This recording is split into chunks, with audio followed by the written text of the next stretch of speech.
Okay, are we ready? Okay, we're live. All right.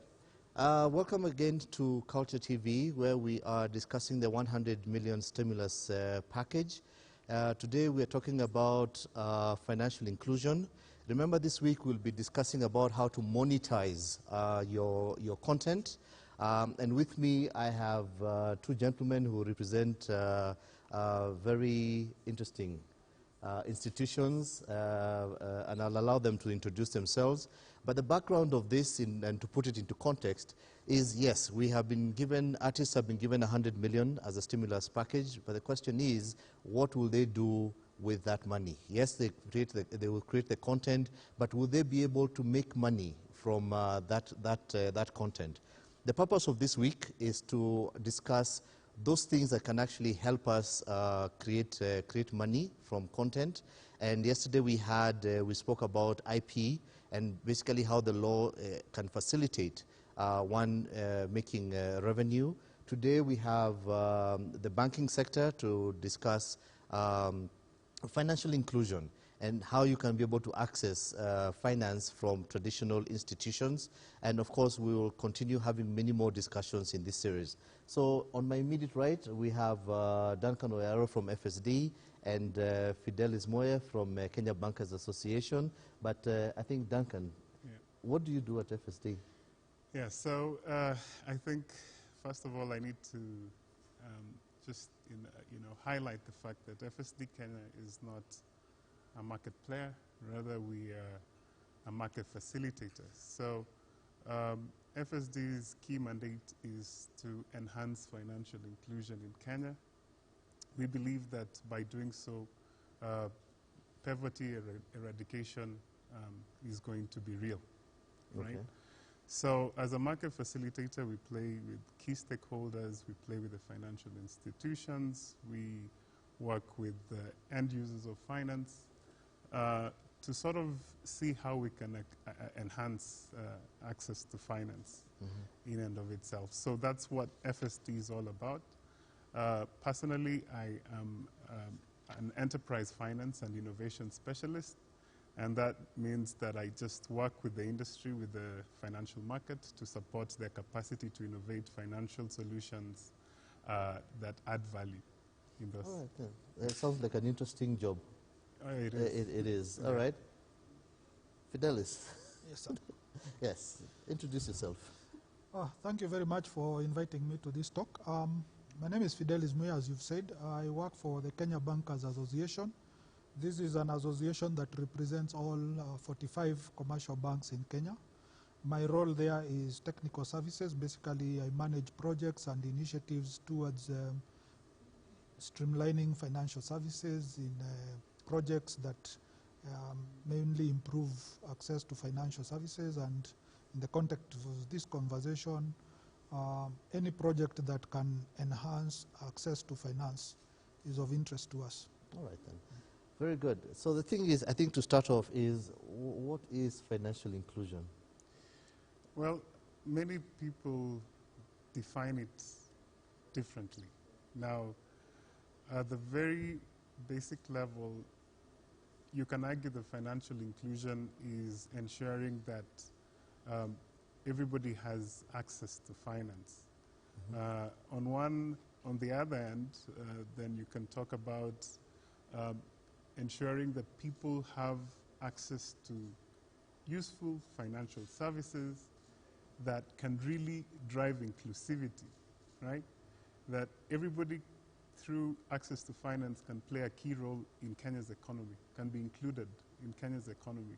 And we believe that is ideally where we should all be, that everybody has access to financial solutions that really add value to them in such a way that they can be included in the formal economy.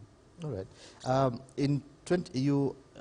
FSD participated in a financial survey, which was called the Financial 2019 FinAccess Household Survey.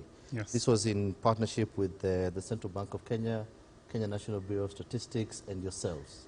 Yes. Right? You said that financial inclusion or inclusivity is at 82% Yes. in this country. all right? So the thing is, let me paint you a picture. If an artist, a comedian, or a dancer walked into a bank today and asked for a loan, what do you think the answer would be? I think the answer will be depends, to say the truth.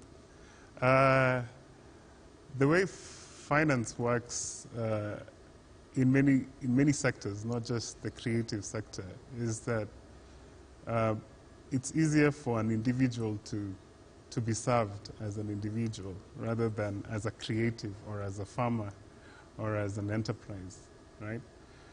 So it depends. If I walk in as Duncan, they're going to look at my records with them, and they're going to figure out if Duncan can get access to finance. If we're talking about me walking in there as a musician, then I'll need to show them beyond just my own personal capacity. It's the capacity of whatever industry or whatever enterprise. I have to demonstrate that I'm able to take on whatever sort of finance that is availed to me. Okay. I think it's also important to mention that finance is not just credit. Finance includes savings, includes access to risk mitigation, financial instruments such as insurance. So at times we tend to just focus on credit. But yes, there are many instruments. Now, is there access to finance? I think we can say that there is access to finance in Kenya, as indicated during in the survey, 82%. But my question, therefore, would be, is this access to value-enhancing financial services? All right, I'll ask the same question to Fidelis Moya. An artist, a dancer, a comedian walks into the bank and asks for a loan. Yeah. What is the likely answer? I will agree with my friend that the answer will be depends. And because is he trying to take whatever he has created and borrow against that?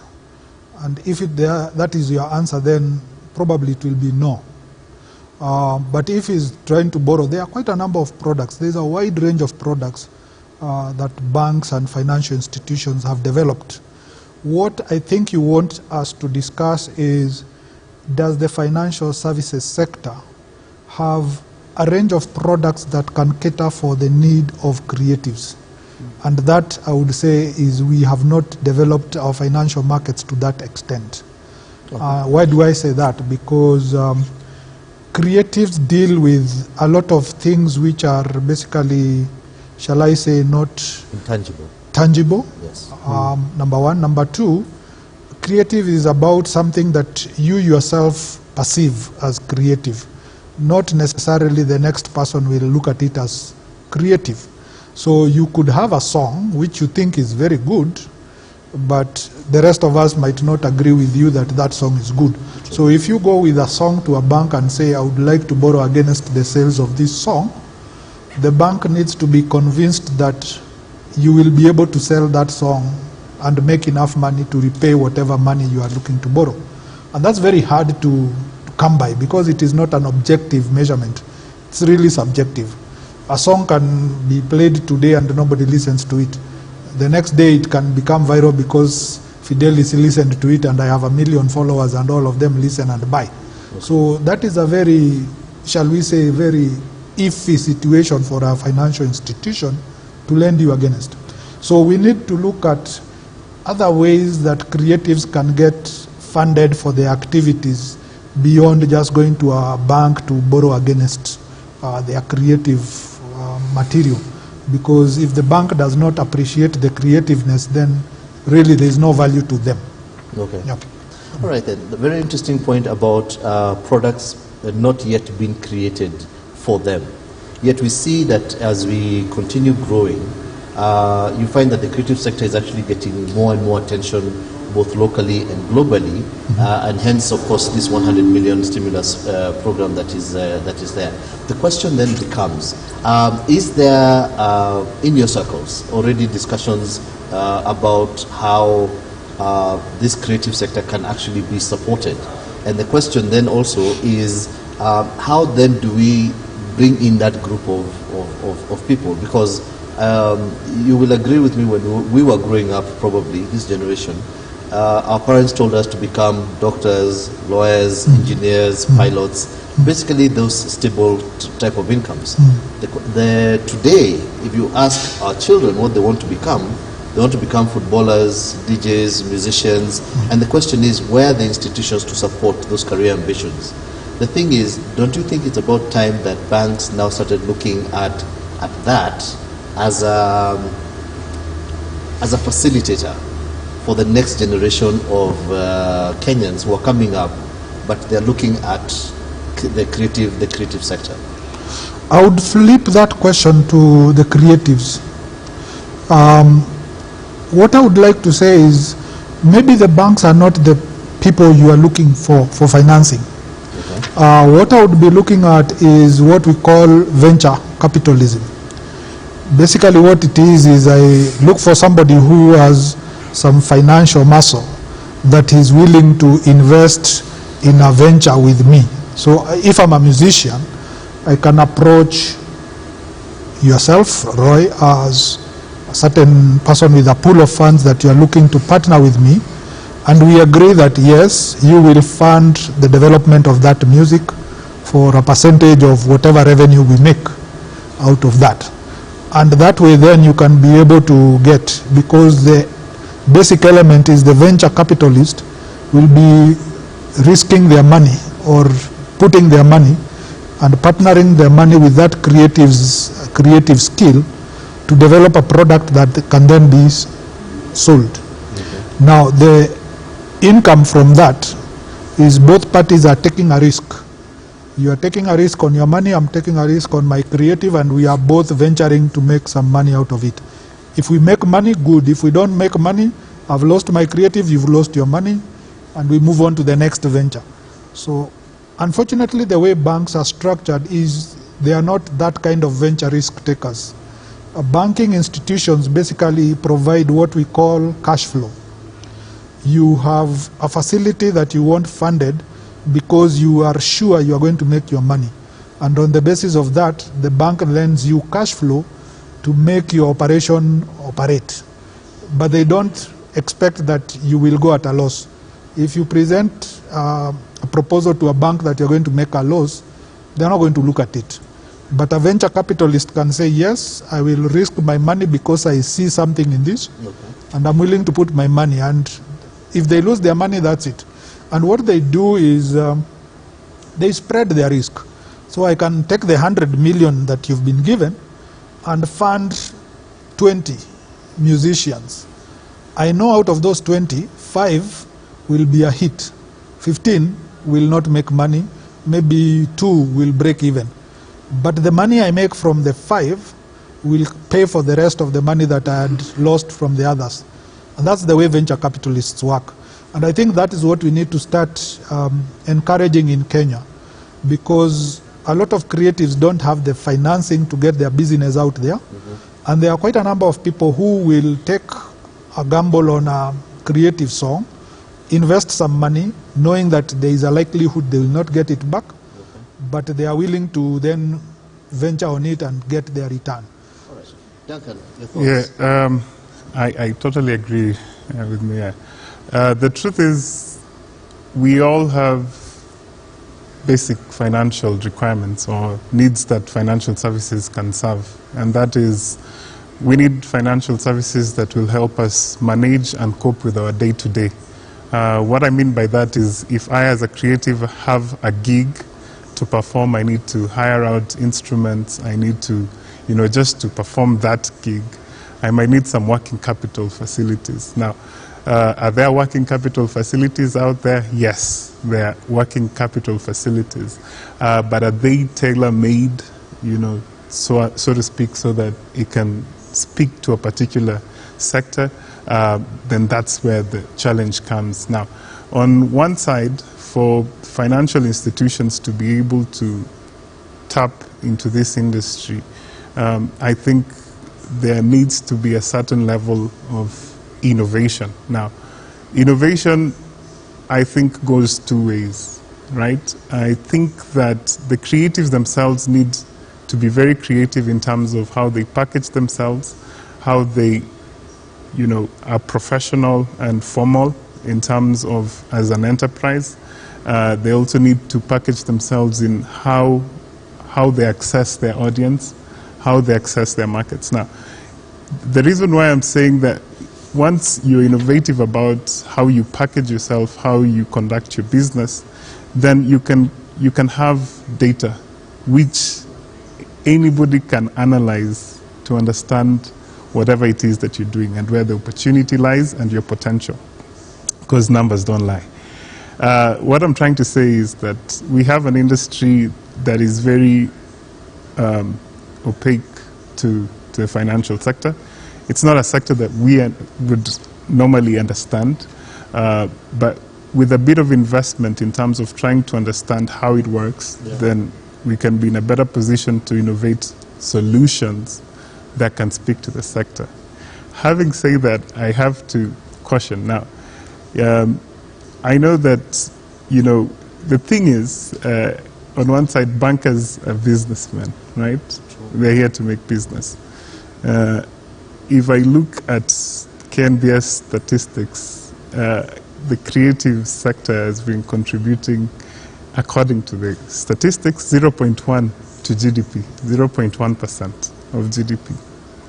Now, I believe that the creative sector does so much beyond that 0.1% contribution to the GDP. The only problem is that we don't have visibility, we don't have data. That gig that a creative did, that art piece that he sold, all this data is not captured and cannot be used to entice or to give a business case for financial institutions to come on board.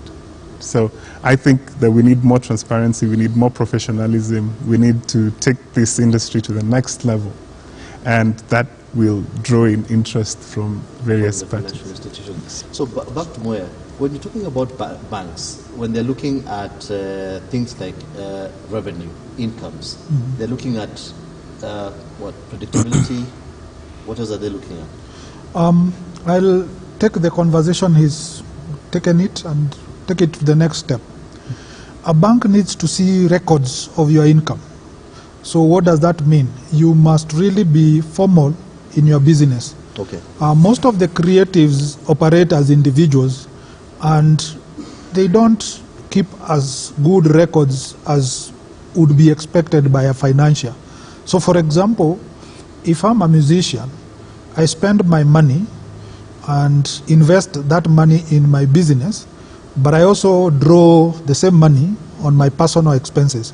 So you need, as a creative, to form a basis of keeping your records of your business and formalizing them such that you can present them in a way like he's talking about. So if I have a gig, I have a letter of contract from the person who I'm going to play for, with a signed contract committed that I will be paid a certain amount of money. Then a financial institution can look at that and say, okay, fine, this is something we can look at.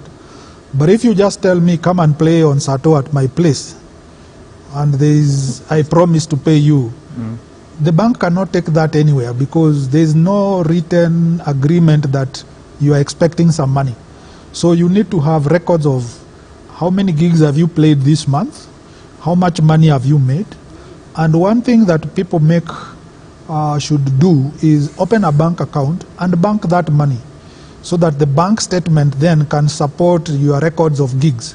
So if I say in this month I had 5 gigs, I should show a bank statement that I banked 5 deposits, and I can then say these deposits are for these 5 gigs. That gives credibility to your story that you are a gig player, you see.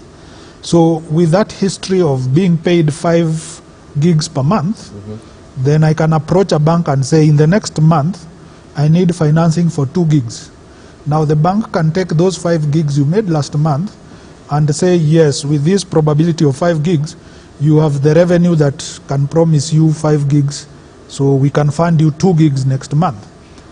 You borrow money for those 2 gigs, you repay those 2 gigs, then you can now go to the bank and say, you see, I paid you for 2 gigs, now give me money for 3 gigs. You see, You have established a relationship. There's a relationship that has You have established a relationship. From your business, you have records, you have what is calling numbers that now a financial institution can look at and say, yes, over the last 6 months, you've made this much money from your gigs. So going forward for the next 6 months, we project you can make this much money.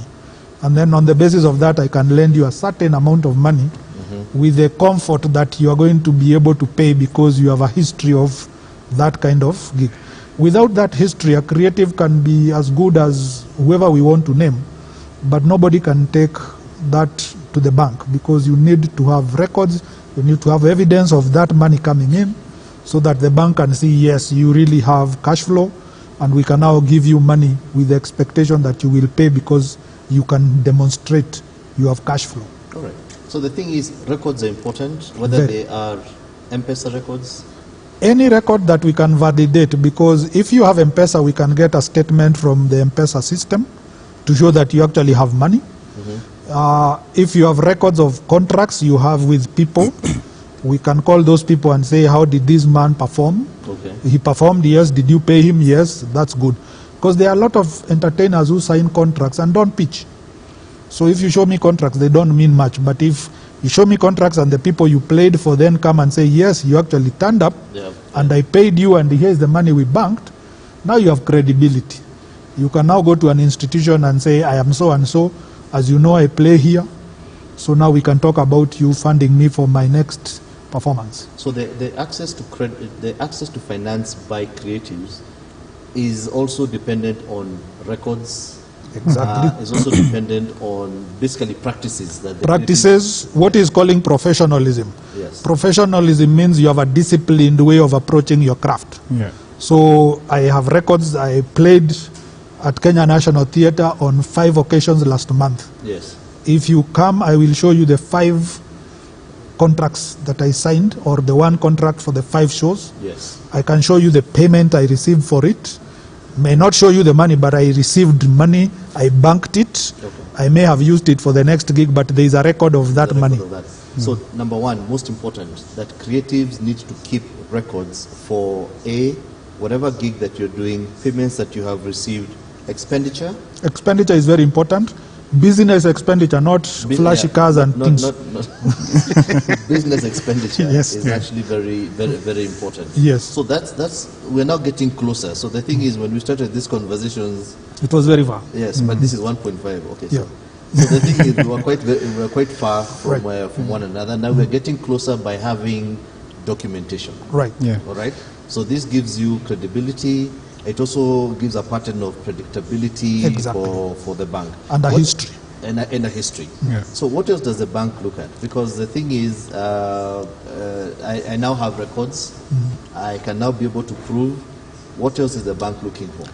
Now, what the bank will look at is, after you've shown that history of your business, if we can call it now a business because you formalized the whole thing into a business we can look at, they can then quantify what we call risk. They say, okay, fine, you've played 6 gigs. On average, you've earned 500,000.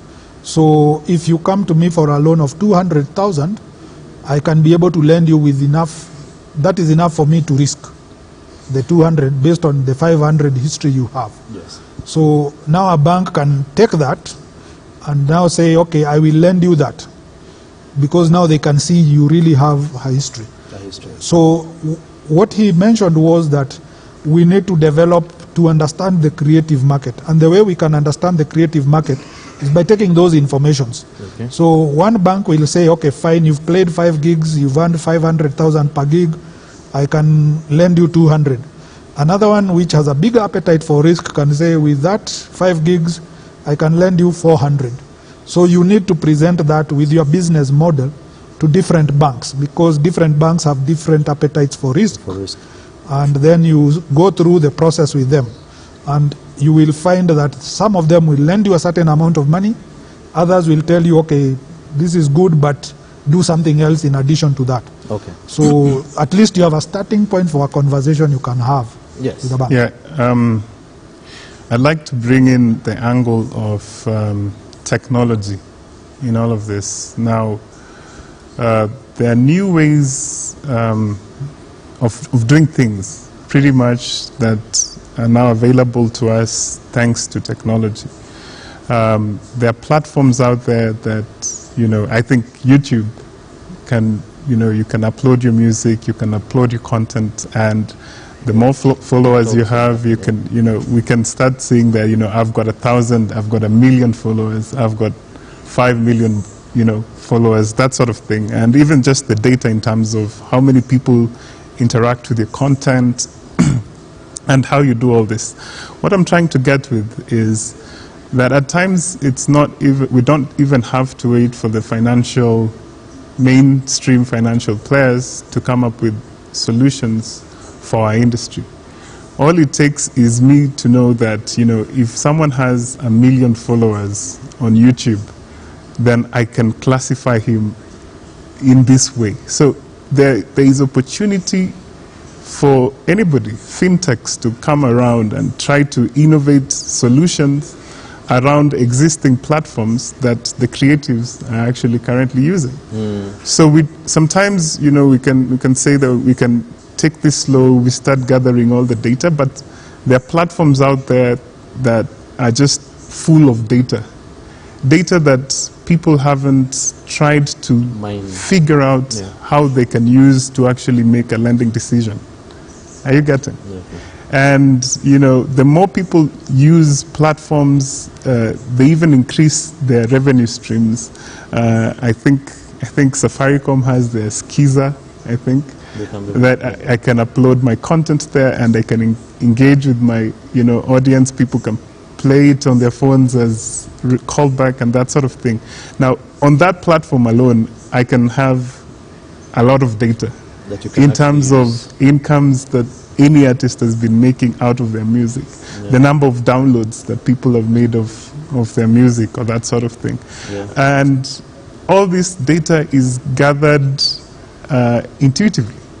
The reason why I find it exciting is that a creative will not need to, go out of his way to learn accounting, keep accounting books, cash flow, cash in, cash out, expenditure. Okay, expenditure to some extent. Important. But all this information is important. But what if technology can help us gather all this data intuitively? And just like that, someone can make a lending decision based on, a couple of parameters. Or parameters that are set up. That are set up. Okay, that's quite interesting that you talk about technology and what it is that they're doing. But back to the flow, where we're saying we're trying to bridge this divide between financial institutions ourselves. Now we have data, I have input from that, I have records from that. You can actually verify that information from a technology platform. What else would the bank look at? Well, the bank will look at what it is you're selling. Yes. Because some of them need to understand what it is you're selling. And that's where appreciation of technology, appreciation of what the creative is doing needs to be in the financial industry. Because, for example, if you go to a loans manager and tell him I have a TikTok app I want to sell, if the guy doesn't understand TikTok, then the conversation ends there. Yes. So you need to package your product as a creative in a way that can be able to be explained to your target financial, even if it's not a bank. For example, he's talked about Skizatune, he's talked about YouTube views. A lot of people think YouTube is free. But people know if I put my content there, advertisers will advertise there and they'll get my money. Now, the bank loan manager should then be able to be made to understand that this is a revenue for money. So if I have 3 million followers and somebody advertises there, it's a revenue stream for me. Okay. Otherwise, the bank manager thinks it's just a waste of bundles. Yeah. So there's education that actually needs there to go is into education the bank. All right. For one, the loans and people, but the job of educating that person is on the creative to package it in a way that it can be understood. Because if you package it in such a technical manner that nobody can understand it, or you are the only one who can understand it, then you are the only one who can fund it. So you really need to make it simple, and somebody can then be able to see what is the opportunity in that package you've made. It's very clear that there's an opportunity. because somebody will fund you on the basis of you are going to make money from that idea for you to pay back the loan that you are getting. Fantastic. So that is the link that you must create. That you must create. Now, after we've done all that, there's the issue of now collateral. Yes. Our young people do not have land, they don't have buildings, they don't have logbooks, they don't have receivables, you know, the traditional forms of what traditional banks consider collateral. Yes. All right? What options do they have? We are starting to see a lot of people appreciating intellectual property as collateral. So I'm not going to say there are products out there that have, but it's easier to now sell intellectual property as collateral than before. You can get a hearing. Most intellectual property things appreciate in value based on the income you make out of it. The unfortunate thing is most financial institutions do not lend on that basis. And that is why IPs is very attractive to venture capitalists, because there's a risk. I have an idea, it might pan out, it might not. And today I might sell, and then another new idea comes tomorrow, makes mine obsolete, and now I'm out of business. So venture capitalists are the ones who are very attracted to intellectual property. But you mentioned some other things that creatives have. For example, carvings. Carvings and art, drawings, those actually appreciate with value over time. Yes, true. Now, those ones can actually be monetized. And you've seen art galleries where somebody can actually put their material there for people to come and buy. Those can actually be used as collateral. So a painter can go to a financial institution and show records. I've sold 5 paintings over the last 3 months. I have 6 other paintings I have here. Can you lend me money on the basis of these 6 potential sales? And you can actually charge those paintings as collateral, because we now know you have a reputation as a painter and you can actually monetize these paintings. So there are opportunities for you to actually use those as collateral. So yes, physical arts and such things, yes, can be used as collateral. So you're saying there's some financial institutions that exist today that can lend you on the basis that can lend you on the basis of art and yes. And that kind of thing. Are we mentioning any, or will I don't want to mention names. Let's not mention names. Let's we'll mention find names. out and give that I might be information sued. later. Yeah, I'd like to say that the fact that we have the movable properties and secure transactions regime in Kenya, it actually allows financial institutions to secure their lending against movable assets. Now, your IP is a movable asset. Exactly.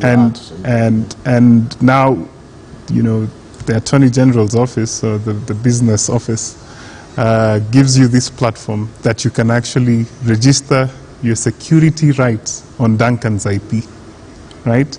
And that is something that I can have legal recourse in Kenya based on that registry, you know, as a financial institution. You know, so that's something that I can actually take to the bank and say, you know, I have IP.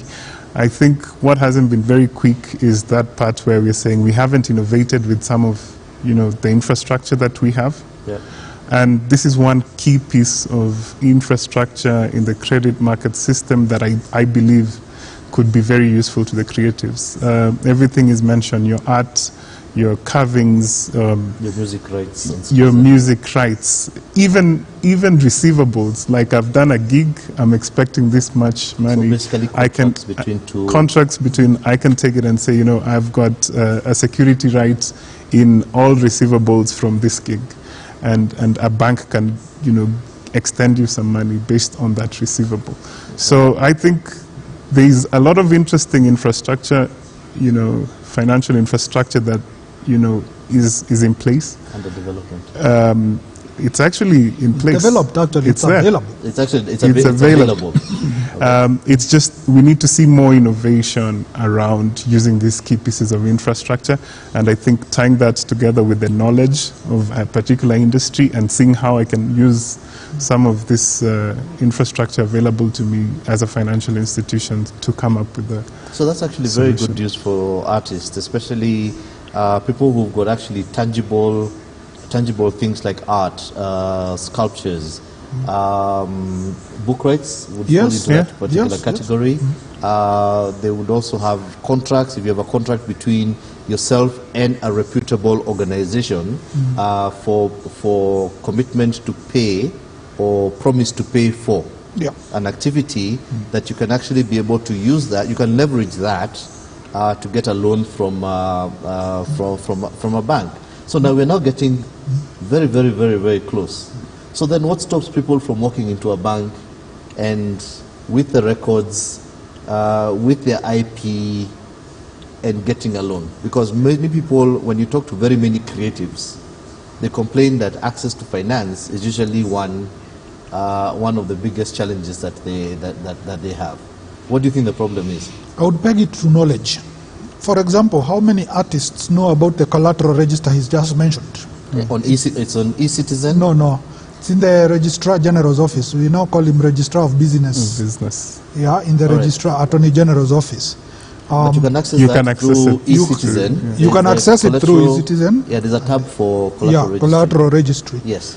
So if I'm a creative, let's say I've got a show and I've got a contract to perform on a certain television or radio station for a period. They normally call it a series. Yes, a season. A season. Yes. So you have a season and have a contract for that season. I can actually use that and go to a financial institution and say, here is my contract, and I would like to borrow some money against the payments for that season. As long as the bank can validate that the station confirms, yes, indeed you have, and there is this money coming, then they can negotiate a certain amount of money they can give you in advance, in expectation that you will then pay back when your season is paid. Yes. So that's there. You can also take that and pledge it to the bank and say, okay, here is my contract. I give you this in the event I am unable to pay. You go to the radio station and show this, and they'll pay you instead of paying me. Okay. So those are what we are calling collateral, movable collateral register. Okay. Even cows, you can use cows and say, I have ownership of these cows, and I lend you money. In the event you don't pay, those cows are mine. So that is what the value of that is. For the creatives, that's a very powerful tool to start, because unless you actually are able to leverage on that, most people have no, like you say, security that is tangible, that they can pledge for financing. Okay. So this is a very good avenue, and I would encourage creatives to really explore that opportunity. Okay. And financial institutions actually are the guys who negotiated for that registry to be set up, so they appreciate the value of it, and they know they are protected because it is recognized in law and it is managed by the government. So there are frameworks where they can be relied upon to send. So basically the security on actually using those intangible assets as collateral. Yes, there is a legal avenue. So for example, because I can move that collateral, so if I pledge my title to you, and then you give me money, I can also pledge the same title to him. But where there is a framework where you record that pledge, that's what we do with the lands registry. You pledge the title, and the next person coming to see the title needs to go to that registry and see, has this title been pledged to somebody else? In the same way, that creative content you have can be put in this registry. So if you pledge it, whoever next you approach can come to this registry and see that you have pledged this to somebody else. So there is a way of protecting myself, that if I lend you, I don't find you've pledged it to 10 other people. Exactly. And that's the surety the bank wants to know, so that they know they can get their money. Because most banks will lend you money on the surety that you can pay back that money. All right. Yes. So now we have anybody who's been doing their paperwork, anybody who's now got a record of what it is that they can do, somebody who can be able to prove a consistency or a predictability of revenue, and anyone now with art, sculptures, book rights, intellectual property. Basically intellectual property, now can also register that property, and the bank would actually be able to give you... You can have a conversation about it. You can have a... No, it's not guaranteed that you're getting... You're not guaranteeing you'll get, but it is acceptable now. Okay, now the conversation is now closer. It's closer to you getting your money. To you getting your money. Because we don't want to tell people here that you go to a bank and you'll get it. No. All right. So there's a conversation that what's can the be last hurdle?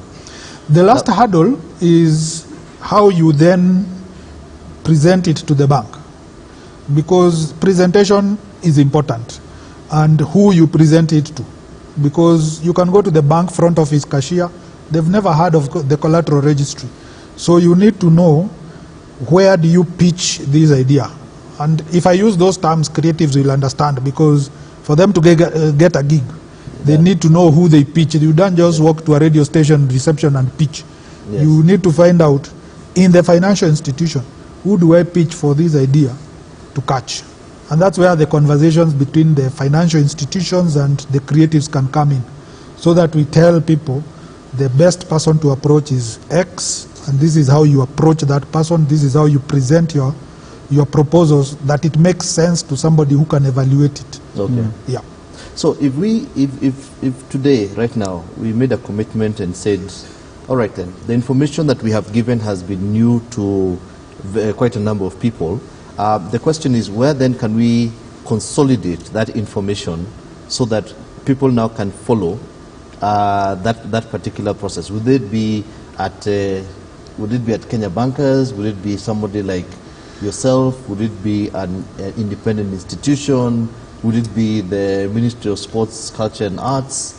Where would who would domicile that information? I think we all owe, or we have a responsibility to ensure that this information is out there. So individual financial institutions have a responsibility to make their processes very clear, their requirements very clear, so that I as a creative can measure up, or figure out how to put these things together in order to approach them in a way that I know that I can be served.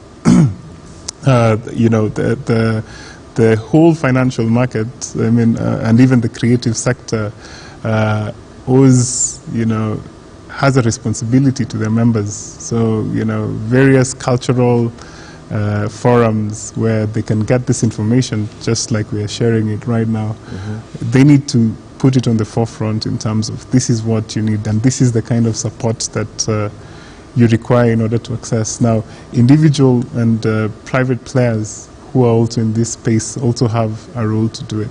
So I think it's a multifaceted approach. It's not one repository or go-to place, right? It's everybody. It needs to be decentralized. It needs to be simplified.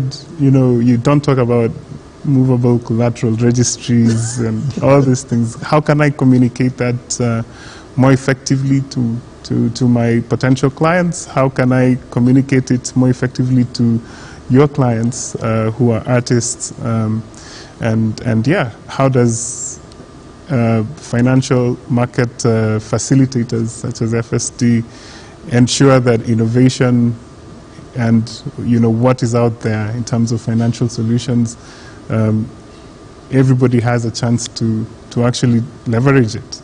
Exactly, yeah. Any thoughts? Yeah, I think he's right in that all of us have a role to play. The government has come up with a role in terms of putting the framework of the security register in place. It's up to the creatives to see how they can leverage on that. I know there are a lot of banks looking to create innovative products that can then identify market gaps that they can address to, and that is where the industry comes in to say, hey, with this now we can come up with this. But there has to be somebody with the idea that you can develop this as a product. Okay. And I like what it is you are doing, because you can bring the creatives together. They can then say, I have this. What can I do with this? And that's how innovation starts, because you have an idea and you say, what can I do with this?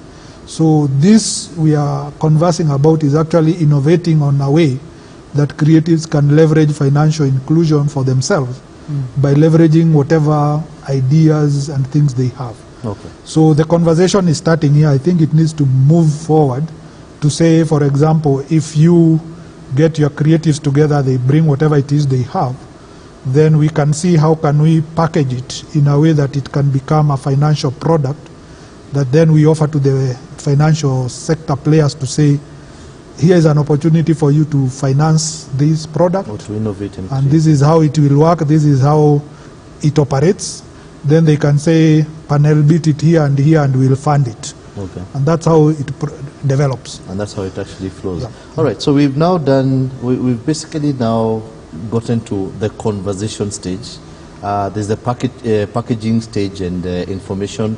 So we should be expecting more creatives coming to banks and banks having conversations with creatives. Over the next, probably, if we disseminate this information in a month. First of all, you need to develop the conversation. Because if you send creatives to the banks, you will disappoint them and kill their morale. You need to develop. It's the way, how do you develop a story? You have to have a storyline. Then put paragraphs, and then put meat into the paragraphs, and then read, edit the story, and then present it. It's the same way we are doing here. Yes. We've given the body of a story here of how creatives can make their products financially attractive to commercial banks. Now, there is a lot of things we need to plug in the gaps. For example, we've talked of records.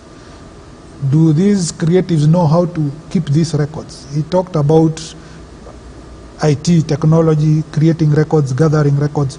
Those skills must be taught to these people, because not all of them can actually keep records. Some of them don't know how to start keeping records. Some of them actually keep records, but they don't know they keep records because they don't understand those records as having value. So we need to start what is known as financial literacy for creatives. Yes. So that they understand this is a business. If you're expecting to make your livelihood out of this, there are certain disciplines you must have. How to spend your money, how to account for your money, how to keep records of what you spend on your business, and how to separate your personal expenses from your business expenses, so that when you present those records, somebody can read these and say, yes, there's a story to tell here. Now with that, we then package that into a product which we take to a commercial bank and say, please fund this because you can see there is potential for business here. I think just to add on that, I think, and I am honestly convinced that what we need is a disruption in financing creatives. And there's a lot of data out there. You know, I'd like to see someone coming up with a credit scoring methodology based on your number of followers. Yeah. You know, I just want to see it because this is data that is out there. I'll open my Instagram or my Twitter, and immediately I'll see just the number of followers, which if I am a creative, I have. Right. If I open YouTube, I can see the followers, I can see the subscriptions, I can see the number of views.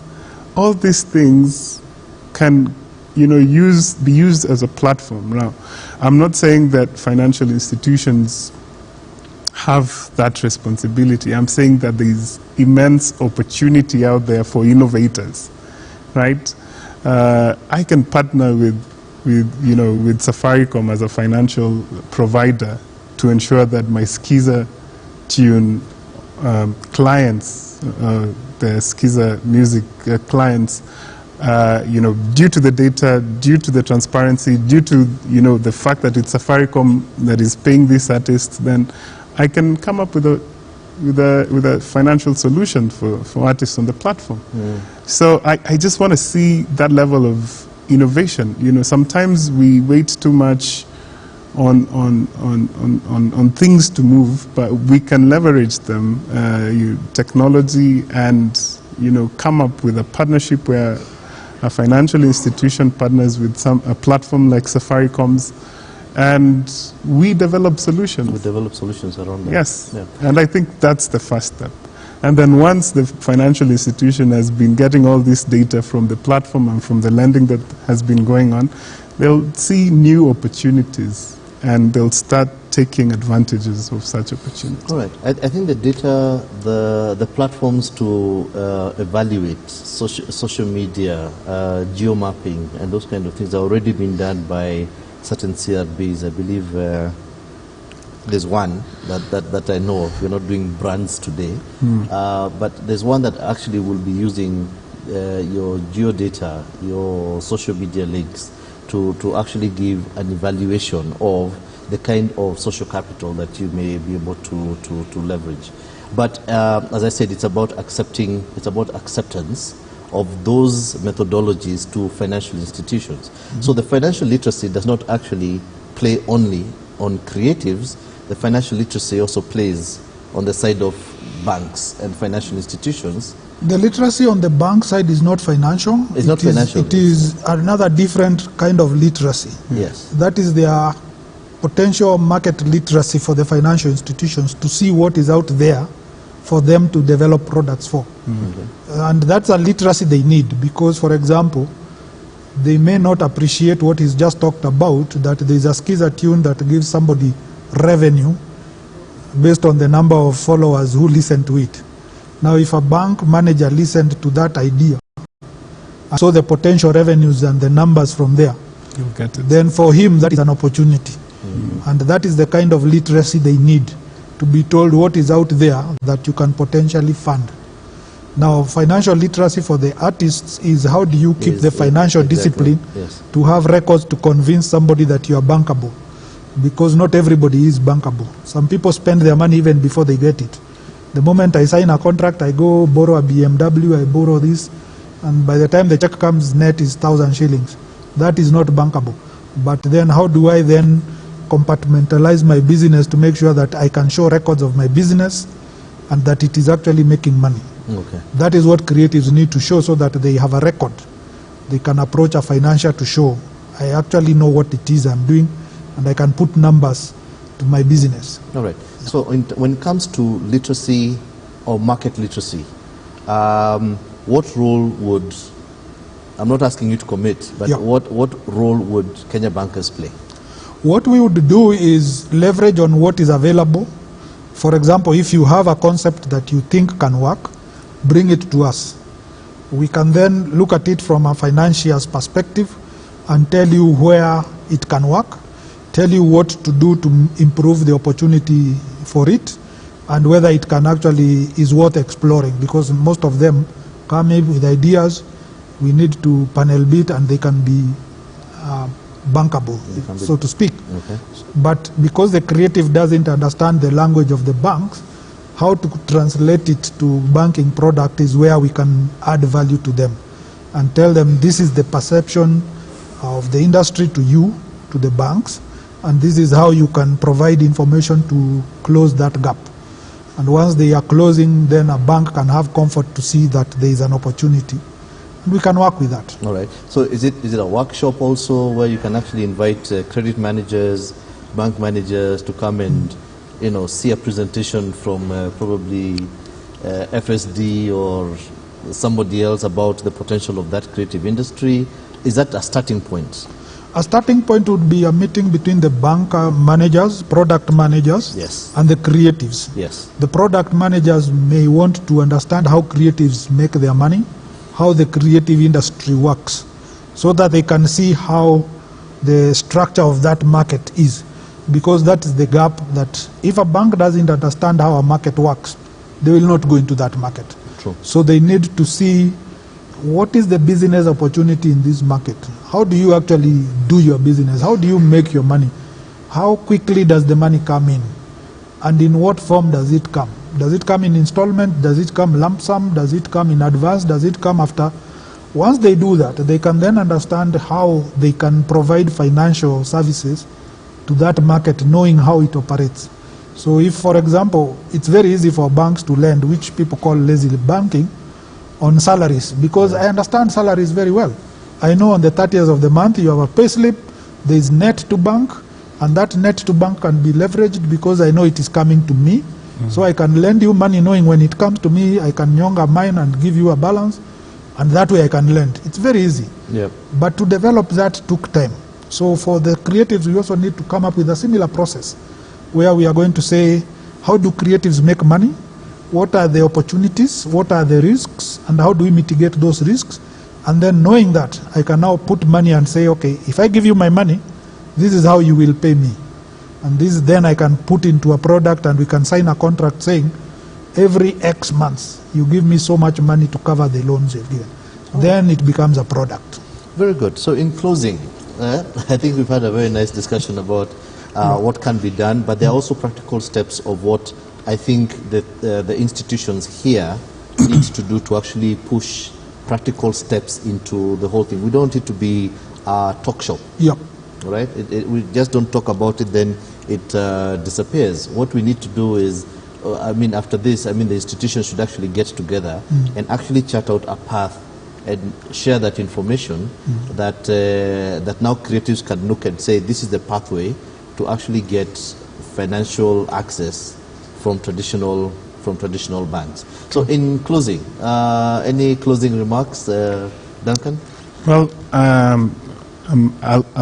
I'll be the first to say this, that, when it comes to innovating for what we call a real economy sector, such as this, the creatives, we as FSD are very open to ideas and to support whatever innovation is currently ongoing in terms of conceptualizing it, refining it, talking to some of the banks around and getting people to sit on a table and sort of try to make it a reality. So that is something that we are very much open to in terms of whatever idea you have in terms of how can we do something in terms of better serving the creative sector financially. I think that we are open to ideas. I personally believe that digital platforms just open up in terms of the number of opportunities out there.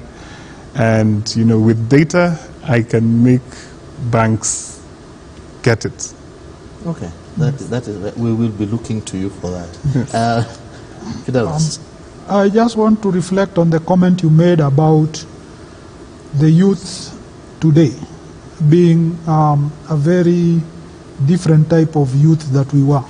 So, for example, you rightly said we were being extorted to go to school, tusome upate kazi nzuri sana. Yeah. Now it is looking at people really doing something for themselves, employing themselves.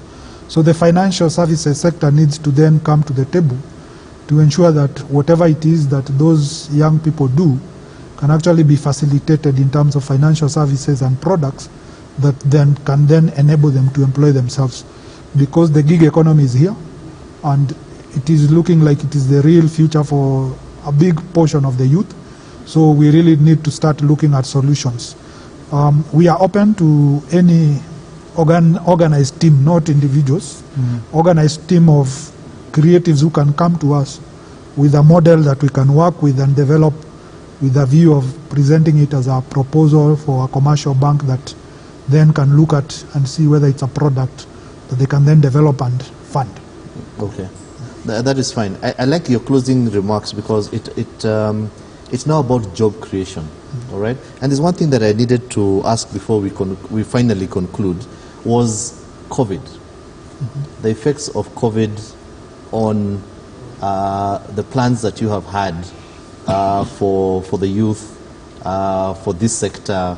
How does COVID change the way banks are going to respond to some of the requests that will be coming to them? I think we'll start with you, Duncan. Well, I can't speak for banks. No, obviously. Yeah, but I think we are trying to see how we can support innovation during this time of COVID-19, how that can be leveraged, and what kind of support that we can put in there just to ensure that people are able to continue with their trade, and to see where the opportunity lies in terms of financial innovation during these trying times. But yes, we understand the fact that especially the creative sector is very much affected by this. But at the same time, I believe that it also opens our eyes to different opportunities that are not so traditional. I saw that Giuliani did a live concert some time back, and you see, these are things that we hadn't thought about. But these are things that, are now becoming reality, that I can have a live concert. I don't need to, to do everything that goes into going full-blown out on a concert, and just use that to help everybody get along during these trying times. So I'm just particularly impressed by the amount of innovation that, this situation has forced us to do. So I think all in all, when we get through all this, there'll be new opportunities that are there. Yeah, David. Yeah, the effects of COVID on the banking industry are yet to come home to roost, because what the disruption to the industry is happening is mostly being felt by the customers, and we are now seeing people coming to tell us what the effects of their businesses are. So working with the central bank, we've offered ways of relief to people who are going to be affected. Mm-hmm. I don't see a lot of creatives who have not been enjoying the services of the financial institutions as effectively being affected by the financial institutions' inability to provide services. But the traditional businesses and all that, yes, they are very heavily affected. Like Duncan says, we are seeing some silver linings to these dark clouds. We are finding ways of doing business that has been offered in this particular environment. The traditional face-to-face conversations have now been replaced by these applications that are basically collaborative applications. So you've seen Gumzo coming up from Kenya, which we never had, to challenge the Zoom and all. Yep. So there is silver linings to this, and the resiliency of the industry and the country is actually being tested. But the fact that we've been operated this far without a lot of problems shows we are quite resilient, and I'm hopeful we'll get through without a lot of problems. Oh. Thank you very much for your contributions. That was a very, very enlightening talk. That was Culture TV talking about how to monetize your content and financial inclusion. We have had these two wonderful guests who have actually charted the path for us in accessing funds. So the next time you think of going to a bank, do not worry. There is a path that has actually been set up, but we'll be giving you more information about how to follow that particular process. I've been your host, Roy Gitahi, and I'm out. Thank you. Thank you. Yeah? Well done. Thank you. Thanks. Okay.